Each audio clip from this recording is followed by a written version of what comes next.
Hi, everyone, and welcome back to TV Time with Chris, the channel devoted specifically to TV shows and limited series.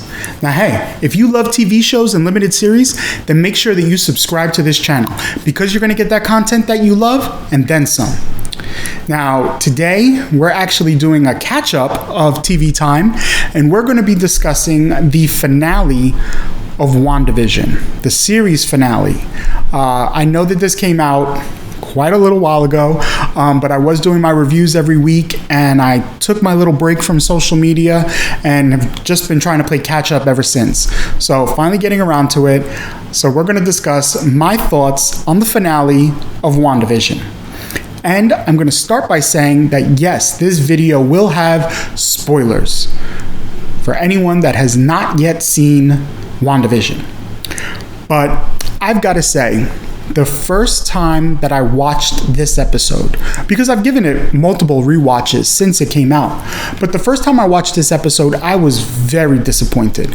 And that's really my own fault, because I had discussed in previous videos, and I'll link those at the end, but I had discussed in previous videos my thoughts and predictions for what I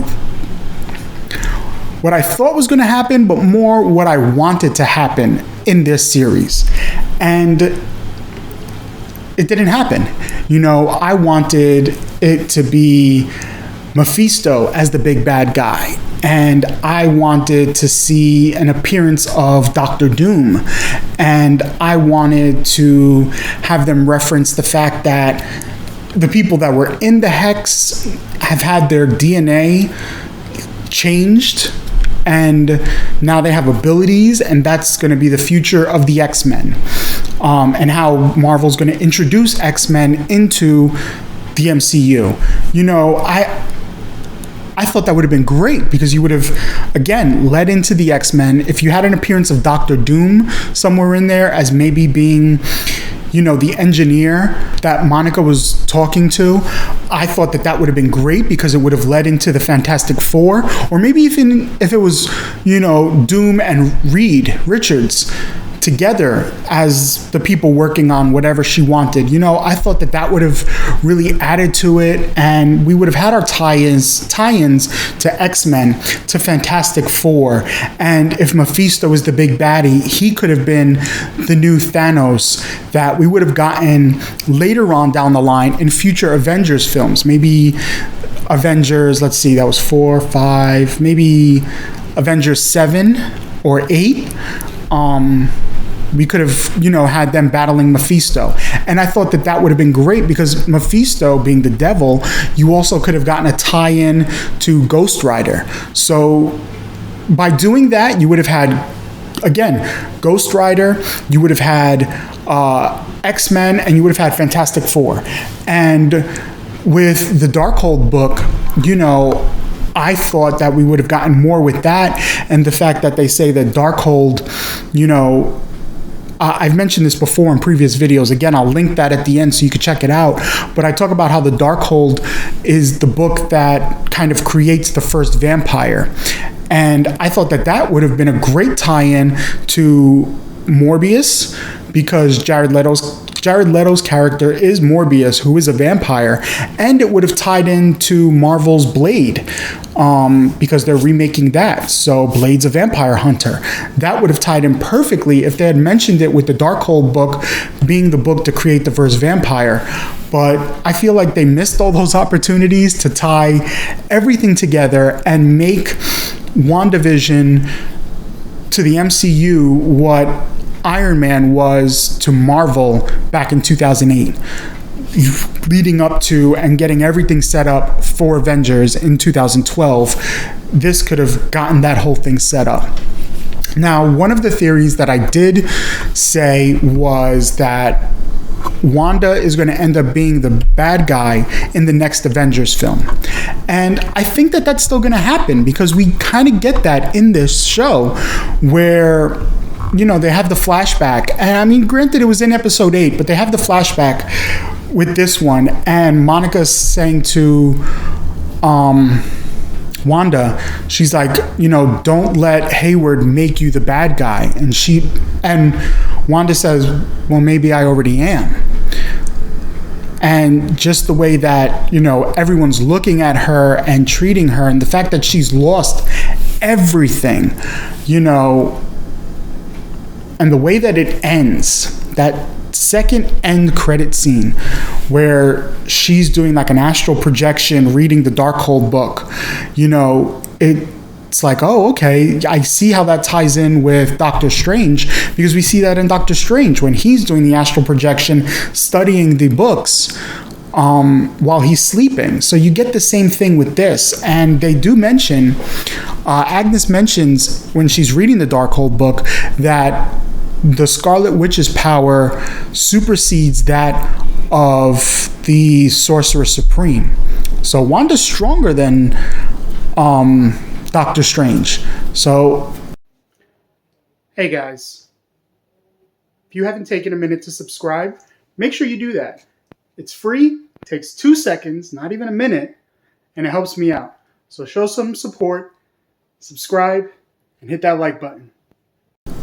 I don't know, there was a lot that was given here, and none of my theories came true, but that one I think is. I think that in the next Avengers movie, when they all team up, I think they're teaming up against Wanda, because, with this episode, you did get White Vision, which you had at the end of episode 8. He's there, he's battling Wanda's projection of Vision, and Wanda is battling Agnes, and the battle didn't quite go as I hoped it would. Again, my prediction was way off, but Wanda decides that she's going to close the hex, and in so doing, she loses her kids, she loses Vision again. She's already lost her brother, she's lost her parents, she's lost everything. So, yeah, at this point, she's probably going to be the big baddie, in a sense, kind of like Thanos, where she's trying to do it for what she perceives to be a good reason, but others see it as not. And, she says, Agnes says to Wanda, she's like, you're going to need me because you don't know what you've unleashed. And Wanda says, well, if I need you, I'll know where to find you. I think that that's still going to happen. With that prediction I made, where Agnes is going to help teach Wanda how to use the chaos magic, that's going to play a part later on. I still think the Darkhold book is going to play a part later on. The whole thing with, Sharon Carter and Zemo trying to get the Darkhold, and those things that I thought were going to transpire in Falcon Winter Soldier.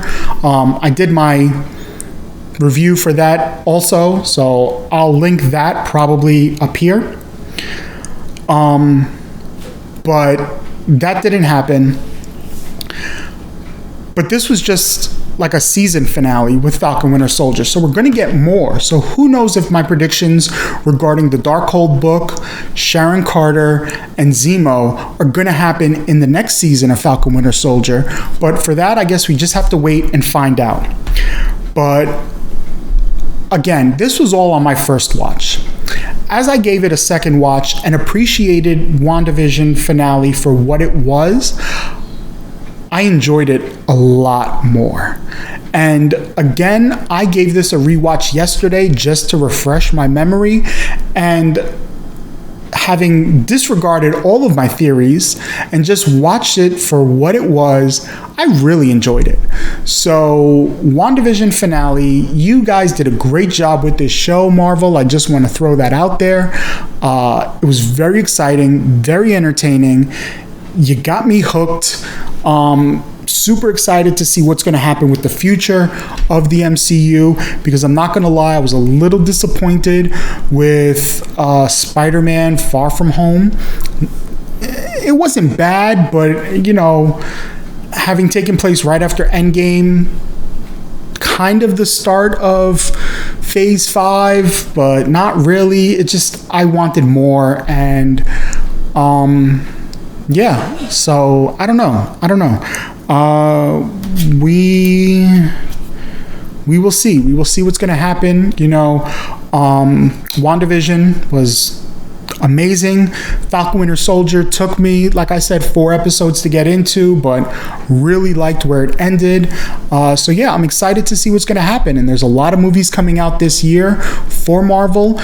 We do have Morbius coming out. We've got Spider-Man 3 coming out. We've got Black Widow coming out. So there's a lot of stuff happening that I'm excited for.